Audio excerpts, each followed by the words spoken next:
Krishna takes a picture based on Anonymity, a photographic series by Paklong Anading. Outside a peep show, a man seems to take our picture, but he's the one being taken. Holding a mirror over his face, he flashes back someone else's light. It's also the artist's mirror, borrowed power carried to sight to sight.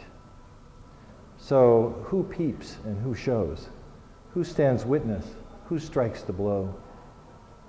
A woman stands on a ruined pier, caught between crisp sea foam and her own blinding face. A bystander turned to sun. She is the object wrought. Silent eruption of light asks speech. But she's not the one speaking. It's light conferring with itself. If you stand still, you're still life. If you're nameless, you're still you. Somewhere else the world lives. Here night and day are black and white. History ceases. Playgrounds freeze. The t-shirt of one man says, simply because there are hungry people, and he has a flag for waving. The gods are here and now, on the poor side of town. They never crawl, but stand upright, heads blazing into the darkness.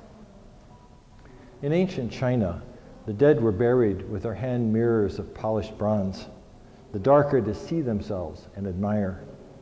Something in the metal wants to turn green. Something in the dead still wants to be seen. But it's the mirror back, with its mountains in all directions, that represents the cosmos. On the other side, helpless in the fading glass, our faces barely come into being.